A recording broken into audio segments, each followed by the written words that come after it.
இந்த ஏழைகளுக்கு ஒரு 40,000 வீடுகள் கட்டி கொடுப்பதாக இதுல அறிவிச்சிருக்காங்க. நீங்க மேற்கு இந்தியான்னு சொல்லி சொன்னாலுமே அந்த தன்னிறைவு பெறாத வரை நாடு வல்லரசாக. அதான் வள்ளுவர் தெளிவா சொல்றார், எதற்காகவும் அந்நிய நாடுகளிடம் கையேந்தாமல் அனைத்து வளங்களையும் தன்னகத்தே கொண்டிருக்கக்கூடிய ஒரு நாடுதான் வல்லரசு நாடு. வாயில படுத்து நோயில் சாகக்கூடிய ஒரு கொடுமை மக்களை விடுவிக்க முடியும். நாடு சுதந்திரம் அடைந்த போது மக்களுடைய தொகை என்ன? இந்தியாவுடைய மக்கள் தொகை.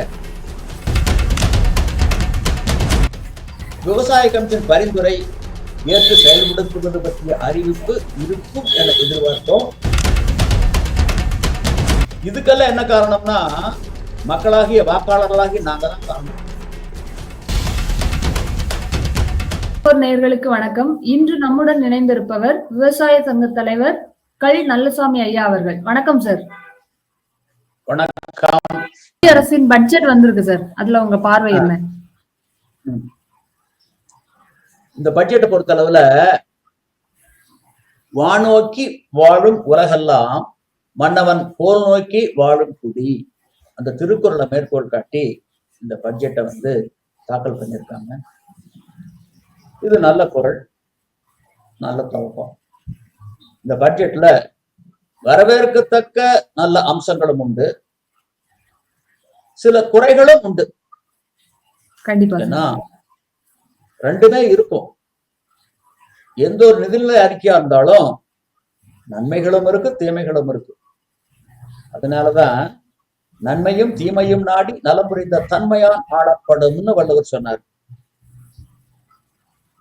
குணம் நாடி குற்றமும் நாடி அவற்றுள் மிக நாடி மிக்க கொள்ளல். இந்த நிதிநிலை அறிக்கையை பொறுத்தளவுல வரி சலுகை கொடுத்திருக்காங்க.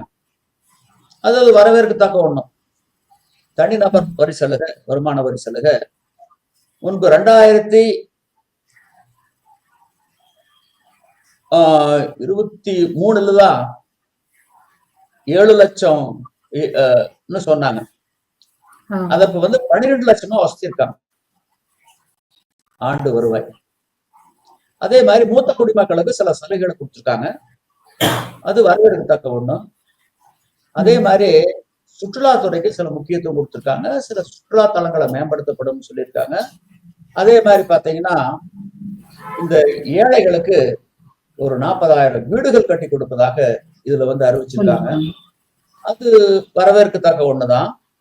அதே மாதிரி பாத்தீங்கன்னா கிசான் கிரெடிட் கார்டு உச்சவரம்புங்கிறது 3 லட்சமா இருந்ததை அது 5 லட்சமாக்கி இருக்காங்க. அது ஓரளவுக்கு வரவேற்கத்தக்க ஒண்ணுதான். தாய்மொழியில டிஜிட்டல் கல்வின்னு சொல்லியிருக்காங்க, அது வரவேற்கத்தக்க ஒன்று. இந்த லித்தியம் பேட்டரிக்கு மின்சார வாகனத்துக்கெல்லாம் வரி சலுகை கொடுத்துருக்காங்க சுங்க வரியில இருந்து, அது வரவேற்கத்தக்க ஒண்ணு. அதே மாதிரி உயிர்காக்கும் 36 மருந்துகளுக்கு இறக்குமதி வரியிலிருந்து விலக்களிச்சிருக்காங்க, அது நல்ல ஒரு அம்சம்னு தான் சொல்லணும். அதே மாதிரி இப்ப நம்ம நாட்டுக்குள்ள நம்ம தொடர்ந்து எரிபொருள் தேவையில 85% இறக்குமதி பண்ணிட்டு இருக்கிறோம். சமையல் எண்ணெய்னு வரும்போது 70% இறக்குமதி பண்றோம். பருப்புன்னு வரும்போது 60% இறக்குமதி பண்றோம். இதுல என்ன ஒரு சொல்லியிருக்காங்கன்னா, பருப்பு உற்பத்தியில் நாடு 6 ஆண்டுகளில் தன்னிறைவு பெறும், அதற்குண்டான திட்டங்களை வகுக்கிறோம்னு சொல்லியிருக்காங்க. இப்போ பருப்பு உற்பத்தியை பொறுத்த அளவுல நம்ம நாட்டுல ஏராளமா விளைவிக்க முடியும். ஆனா 60% வெளிநாடுகள்ல இருந்து இறக்குமதி செஞ்சுதான் நம்ம நாட்டினுடைய தேவையை நம்ம நிரப்பிக்கிட்டு இருக்கிறோம். அது சொல்லியிருக்காங்க, வரவேற்கத்தக்க நல்ல அம்சம். அதே மாதிரி சமையல் எண்ணெய் 70% பண்றோம். அந்த சமையல் எண்ணெய்க்கு தான், இறக்குமதி எண்ணெய்க்கு தான், பாம் ஆயிலுக்கு தான் அரசாங்கம் மானியம் கொடுக்குறாங்க. அதைத்தான் பங்கீட்டு கடைகள்ல முன்னின்று மக்களுக்கு வழங்கிட்டு இருக்காங்க. இந்தியாவில் விளையக்கூடிய தேங்காய் எண்ணெய், நல்லெண்ணெய், கடலெண்ணெய், கடுகெண்ணெய், விளக்கெண்ணெய் இதுக்கு மானியம் கிடையாது. இதை அரசாங்கம் முன்னின்று சந்தைப்படுத்துறதும் கிடையாது. அந்த அறிவிப்பு வந்திருந்தா நாங்க வரவேற்றிருக்கோம். அது என்ன செய்யல. ஏதோ பருப்பு பொறுத்தளவு தன்னிறைவு பெறணும்னு சொல்லியிருக்காங்க, அது வரவேற்கத்தக்க ஒண்ணு. அதே மாதிரி எரிபொருள் தேவையில பாத்தீங்கன்னா அதிக 85% இறக்குமதி பண்றோம் பெட்ரோலியம். அதுலதான் 20 லட்சம் கோடிக்கு மேல அந்நிய செலாவணி இழப்பு ஏற்படுது. பெரிய இழப்பு அதுதான். சில நேரங்கள்ல வெளிநாட்டு கொள்கையில சில முடிவெடுக்கின்ற பொழுது அந்த எண்ணெய் வள நாடுகளை பயக்காம அனுசரிச்சு எடுக்க வேண்டிய ஒரு நிலை. ஆக இப்படி ஒரு நிலை தொடரும் வரை நீங்க மேக் இன் இந்தியான்னு சொல்லி சொன்னாலுமே அந்த தன்னிறைவு பெறாத வரை நாடு வல்லரசாகாது. அதான் வள்ளுவர் தெளிவா சொல்றார், நாடென்ப நாட வளத்தன்ன நாடல்ல நாட வளர்ந்தரும் நாடு.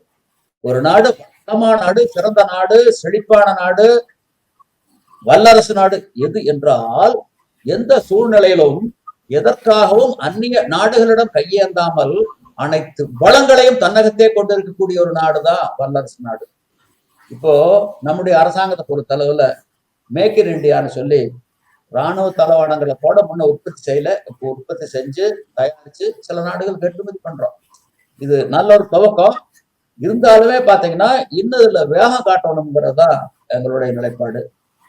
அதே மாதிரி பாத்தீங்கன்னா இந்த தோலை இறக்குமதி பண்றதுக்கு சலுகைகள் கொடுக்குறாங்க. தோலை வெளிநாடுகள்ல இறக்குமதி பண்ணி அவங்க மாட்டடிச்சு ஆட்டடிச்சு மாமிசம் தின்னுட்டு அந்த தோலை இந்தியாவுக்கு அனுப்புறாங்க. இங்க தோலை பதனிட்டு அதை ஆடைகளாகவும் காலணிகளாகவும் பர்சுகளாகவும் தயார் பண்ணி அதே வெளிநாடுகளுக்கு ஏற்றுமதி பண்றோம். இது அந்நிய செலாவணி ஈட்டி கொடுக்குது, இல்லைன்னு சொல்ல. அந்த தோல் பதனிடுகின்ற பொழுது நிலம், நீர், காற்று, ஆகாயம் எல்லாம் மாசு. இப்போ ஈரோடு எடுத்துங்க, திண்டுக்கல் எடுத்துங்க, வேலூர் எடுத்துங்க, அங்க தோல் பதனிடும் தொழிற்சாலைகள் அதிகம். அங்கதான் புற்றுநோயாளிகள் அதிகம். இது நிலத்தை கெடுக்கு, நீரை கெடுக்கு, உடல் நலத்தை கெடுக்கு, ஆகாயத்தை கெடுக்கு, காற்றை கெடுக்கு. நெருப்பு ஒன்ன தவிர எல்லாம் படம் பார்த்துட்டு பஞ்சபூதம் இல்லை. ஆக இது தவிர்த்திருக்கலாம். இப்போ ஆயத்தாடை தயாரிப்புக்கு நாம முக்கியத்துவம் கொடுக்கிறோம். அது கிட்டத்தட்ட ஒரு 30,000 கோடி அளவுக்கு அந்நிய செலாவணி ஈட்டி கொடுக்குது. அந்த சாய பற்றைகளோ அந்த மற்ற ஆடைகளோ அந்த நொயிலாத்தையே அழிச்சிருக்கு. நொய்யல் நாகரிகமே போயிடுச்சு. அதனால அதுல அரசாங்கம் கொஞ்சம் கவனம் செலுத்தி போனோம். இப்ப பீகாரை பொறுத்த அளவுல பாத்தீங்கன்னா அதுக்கு சில முக்கியத்துவம் கொடுத்திருக்காங்க. அது மத்திய அரசுக்கு சில நெருக்கடி போல இருக்கு, பீகாருக்கு சில கூடுதல் நடுநிலைமைன்னு சொல்ல முடியாது. அதே மாதிரி மருத்துவ படிப்பு இடங்கள் எச்சு பண்ணியிருக்காங்க. மருத்துவ படிப்புகளுக்கு இடங்கள் எச்சு பண்ணியிருக்காங்க. 26 மருத்துவ படிப்பு இடங்கள் எச்சு பண்ணியிருக்காங்க. 200 புற்றுநோய் சிகிச்சை மையங்கள் ஏற்படுத்தியிருக்காங்க. அதே மாதிரி மருத்துவ சுற்றுலாவை மேம்படுத்திருக்காங்க. காரணம் தெரியுங்களா? இப்போ இவ்வளவு நோயாளிகள் இருக்கிறதுக்கு என்ன காரணம்? குறிப்பா புற்றுநோயாளிகள் அதிகமா இருக்கிறதுக்கு என்ன காரணம்? வாயில படுத்த நோயில் சார்றதுக்கு என்ன காரணம்? கடிக்கு உளுந்தா ஒண்ணு மருந்து கடை முன்னாடி உள்ளவனும் இல்ல மருத்துவமனை முன்னாடி உள்ளவனும். மருத்துவ படிப்புக்கு மவுசு கூடிட்டுது. அவனுடைய வெளிப்பாடு ஒழிக்கணும்னு ஒரு தரப்பு, ஒழிக்க முடியாதுன்னு இன்னொரு தரப்பு. இதுக்கு தீர்வு என்ன? அந்த தீர்வை பத்தி யாருமே சிந்திக்காததுதான் மருத்துவ. இப்போ உண்ணுகின்ற உணவு முதல் கலப்படம் இல்லாத இடங்களே கிடையாது. பால் 69% கலப்பட பால் மத்திய அரசே ஒத்துக்கிறாங்க. ஒரு மாநிலத்துல வட மாநிலத்துல மாடுகளே இல்லாம 21 வருஷம் வச்சேன். பழங்கள் எடுத்துக்கிட்டீங்கன்னா அனைத்து பழங்களும் கார்பைட் போட்டுதான் பழக்க வைக்கிறாங்க. சமையல எண்ணெயில கலப்படம் பண்ணாது எண்ணெய்களே கிடையாது. ஜவ்வரிசி தயாரிக்கிற இடத்துல போய் பாருங்க, எத்தனை வேதிப்பொருளை கலக்குறாங்க. வெள்ளை நிறம் தான் விலை. அதனால திருப்பூர்ல துணிகளுக்கு பயன்படுத்தக்கூடிய சோடியம் ஹைப்போகுளோரைட், கால்சியம் ஹைப்போகுளோரைட், இந்த வேதிப்பொருளை எல்லாம் கலக்குறாங்க. எல்லா இடங்கள்லயும் கலப்படம் இல்லாத இடங்களே கிடையாது. இந்த கலப்படத்தை இரும்பு கரம் கொண்டு அடக்கினால், கலப்படம் செய்பவர்களுக்கு உயரிய தண்டனை கொடுத்தால் இந்த மருத்துவ படிப்பு மீதான மவுசு குறையும், நீட்டு காணாம போகும். இப்ப மருத்துவ படிப்பு எண்ணிக்கை போட வேண்டிய அவசியம் இல்லை. இந்த புற்றுநோய் சிகிச்சை மையங்களை திறக்க வேண்டிய தேவையும் இல்லை. வாயில படுத்து நோயில் சாகக்கூடிய ஒரு கொடுமையிலிருந்து மக்களை விடுவிக்க முடியும். ஆனா அதை பத்தி யாருமே சிந்திக்க வேண்டிக்கிறாங்க. கலப்படம் செய்வோர்கள் ஆட்சியாளர்களையும் அதிகாரிகளையும் கவனித்து விடுகின்றார்கள். அதனுடைய வெளிப்பாடுதான் இத்தனை முறைகேடுகளுக்கு காரணம். சரி, நாடு சுதந்திரம் அடைஞ்ச போது மக்களுடைய தொகை என்ன? இந்தியாவுடைய மக்கள் தொகை எவ்வளவு? 27 கோடி. 1970 பசுமை புரட்சி அறிமுகப்படுத்தப்பட்ட போது 60 கோடி. இன்னைக்கு எவ்வளவு கோடி? 144 கோடி. 144 கோடி தாண்டிட்டுது. இதுதான் இத்தனைக்கு காரணம். மக்கள் தொகை பெருக்கம் தான் அத்தனைக்கும் காரணம். இன்னும் பாத்தீங்கன்னா அந்த மக்கள் தொகை பெருக்கத்துக்கு தான் முக்கியத்துவம் கொடுத்துக்கிட்டு இருக்காங்களே வெளிய மக்கள் தொகை குறைக்கணும்னு எந்த ஒரு திட்டம் இல்லை. நீங்க அவசர கால சட்டம் இருந்த போது சேவ் முக்கோணம் இருந்தது. அந்த சேவ் முக்கோணம் இல்லா போனா வாகனத்தை வந்து எஃப்சி பண்ண மாட்டாங்க. எல்லா இடத்துலயும் அந்த சேவ் முக்கோணம் இருக்கு, அந்த அடையாளம் இருக்கு. இன்னைக்கு சேவ் முக்கோணம் எங்க போச்சுன்னே தெரியல. இந்த உலகம்ங்கிறது மனிதர்களுக்கு மட்டும் சொந்தம் அல்ல. 20 லட்சம் உயிரினங்களுக்கு சொந்தம். 20,000 உயிரினங்களுக்கு சொந்தம். ஆனா மனிதர்களாகிய நாம் மட்டும் பேராசை பிடிச்சு நிக்கிறோம். உலகம் பிறந்ததும் எனக்காக, ஓடும் நதிகளும் எனக்காக. இதர உயிரினங்களை நாம் வேட்டையாடும். நம்மளுடைய மக்கள் தொகை பெருக்கிறோம். என்னுடைய வெளிப்பாடு நிலம், நீர், காற்று, ஆகாயம் எல்லாம் மாசுபட்டு போச்சு. இயற்கைக்கு மாறான ஒரு வாழ்க்கை. எல்லாமே சுற்றுச்சூழலை கெடுக்கக்கூடிய ஒரு வாழ்க்கை. உணவு முறை மாற்றம், பயிர் முறை மாற்றம், வாழ்க்கை முறை மாற்றம், பருவநிலை மாற்றம். இதனுடைய வெளிப்பாடு என்ன? அமெரிக்காவுல கலிபோர்னியாவுல வனம் பத்திக்கிட்டு எரியுது. அந்த திரைப்பட நகரம்னு சொல்லுவாங்கல்ல,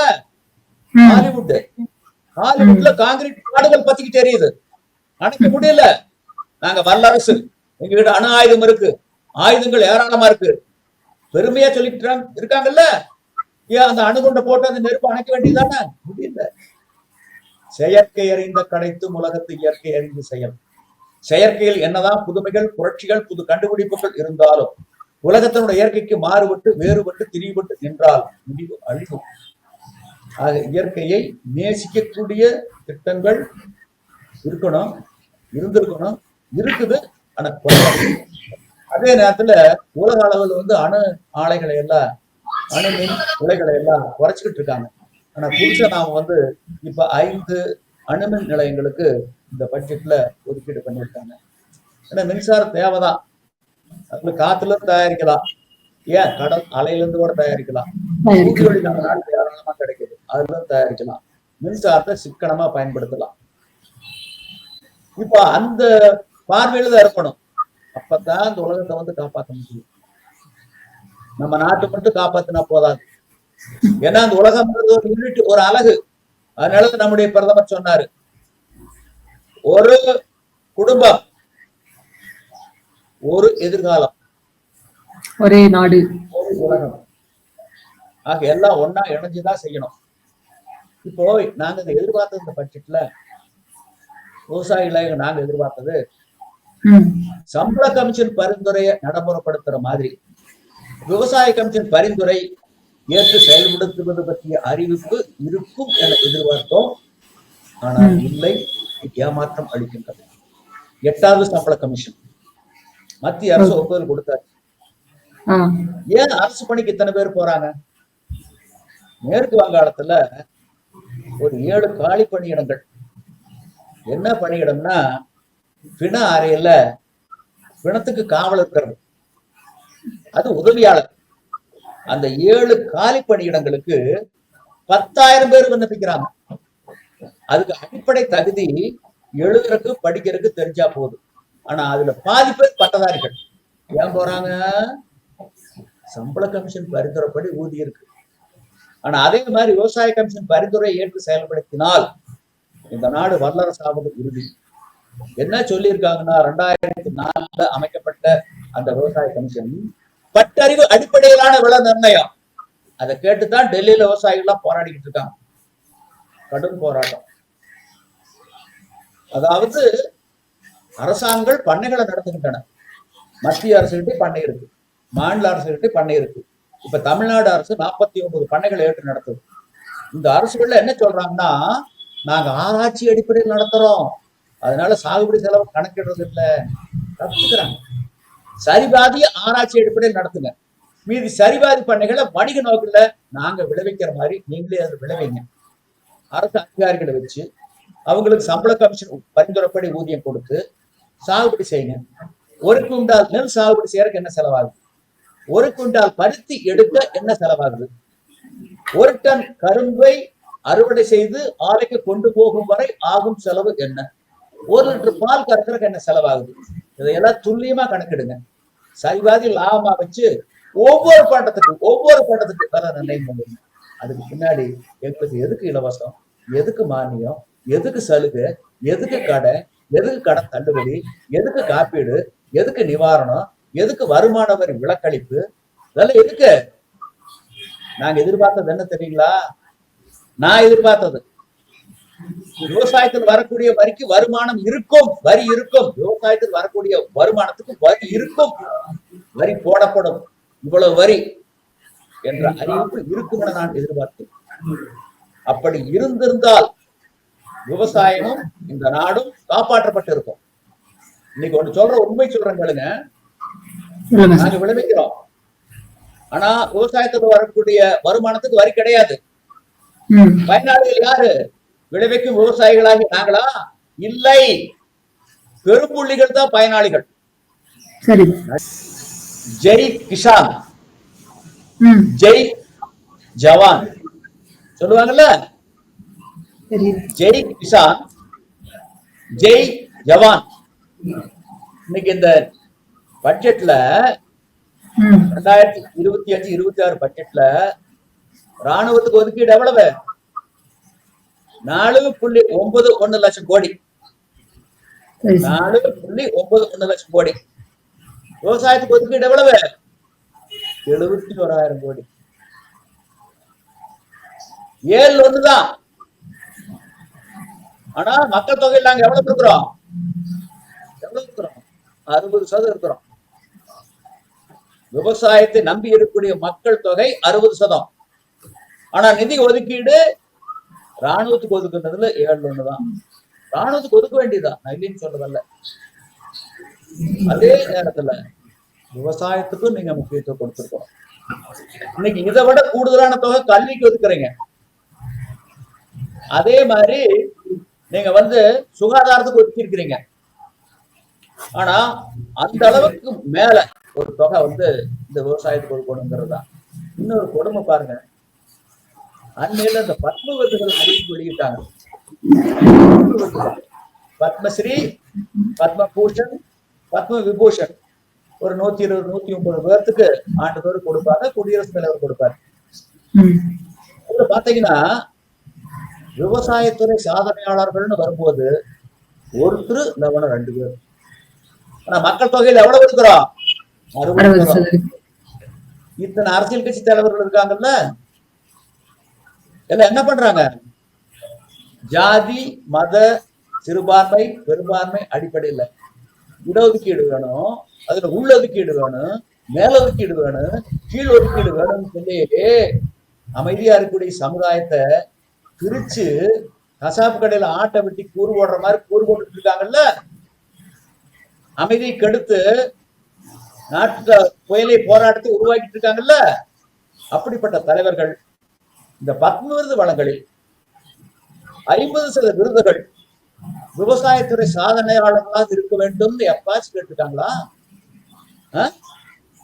எப்பாச்சும் கேட்டுட்டாங்களா? இல்ல இல்ல. அதே திரைப்படம்னு வரும்போது சிறந்த நடிகை, சிறந்த நடிகர், துணை நடிகை, துணை நடிகர், சிறந்த நட்சத்திரம், பாடலாசிரியர், ஒளிப்பதிவாளர், கதையாசிரியர், இயக்குனர், இப்படி வரிசை கட்டி கொடுக்குறீங்களே. ஆனா நாடு விவசாய நாடு. விவசாய நாட்டினுடைய முதுகெலும்பு. உண்டி கொடுத்தோர் உயிர் கொடுத்தோரே. இதெல்லாம் பெருமையா பேசுறீங்கல்ல. சர்க்கரைன்னு காகிதத்தில் எழுதுனா வாய் நினைக்குமா? இல்லையே. இது வாய்ப்பந்தல் தான் போட்டுக்கிட்டு இருக்கீங்களா வெளியே? இந்த நிதிநிலை அறிக்கையில ஒதுக்கீடு இல்லையே. ராணுவத்தை விட, கல்வியை விட, சுகாதாரத்தை விட கீழ் நிலைமைக்கு விவசாயம் போயிட்டு எவ்வளவு ஒதுக்கி இருக்கணும்னு எதிர்பார்க்கறீங்க சார்? எங்களுக்கு எதையும் ஒதுக்கவே வேண்டாங்க.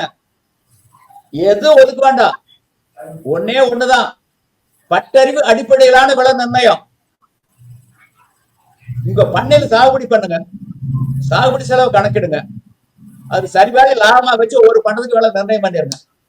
இலவசம், மானியம், சலுகை, கடன் தள்ளுபடி, காப்பீடு, நிவாரணம், வருமான வரி விலக்களிப்பு, எது வேண்டாம். சரி, இப்போ பெருமையா சொன்னாங்கல்ல இந்த பட்ஜெட்ல, நாங்க விவசாயிகளுக்கு இவ்வளவு கொடுக்கறோம்னு சொல்லி, இப்ப பாத்தீங்கன்னா 1.7 கோடி விவசாயிகளுக்கு, சிறு குறு விவசாயிகளுக்கு வருடம் 6,000 ரூபாய் கொடுக்குறோம். 3 தவணையா 2000 2000 2000 3 தவணையா 6,000 கொடுக்குறோம் அப்படின்னு சொன்னாங்கல்ல. வேளாண் துறை ஒதுக்கீடு நிதி சரி அரசாங்கத்தில் கொடுத்தாங்களா, ஆங்கிலேயன் காலத்தில் கொடுத்தாங்களா? அரசாங்கத்துல விளைவிக்கும் விவசாயிகளிடமிருந்து விளைச்சல் ஆர்வம் வாங்கிட்டு ஆட்சி பண்ணி, அரசாங்கத்துல ஆங்கிலேயன் காலத்துல நிலவரிதான் பிரதான வரி, அதை வச்சுதான் நாட்டை நிர்வாகம் பண்ணாங்க. இன்னைக்கு சுதந்திரம் வாங்கி 78 ஆண்டுகளுக்கு பிறகு அன்னைக்கெல்லாம் எங்க கை இப்படி இருந்தது, மேல இருந்தது. இன்னைக்கு எங்க கை எப்படி இருக்குது? இப்படி இருக்குது. சுதந்திர இந்தியாவுல வள்ளல்களாகிய வாழ்ந்து வந்த எங்களை, அரசன் காலத்திலேயும் நாங்க வள்ளல், ஆங்கிலேயன் காலத்திலேயும் வள்ளல், சுதந்திர இந்தியாவுல கையேந்தி கையேந்தி கையேந்திகளாக ஆக்கிட்டீங்களே.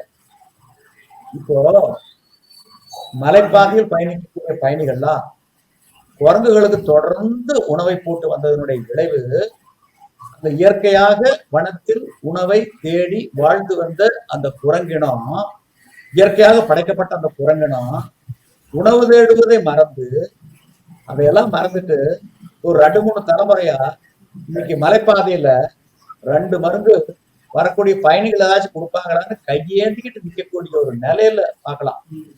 அதே நிலைக்கு எங்களை கொண்டு வந்துட்டீங்க. வள்ளல்களாக வாழ்ந்து வந்த எங்களை கையேந்திகள் ஆக்கிட்டீங்க. இதுதானே 78 ஆண்டு கால சாதனை. எதுக்கு எங்களுக்கு இலவசம், எதுக்கு மானியம், எதுக்கு சலுகை, எதுக்கு கடை, எதுக்கு கடன் தள்ளுபடி, எதுக்கு காப்பீடு, எதுக்கு நிவாரணம்?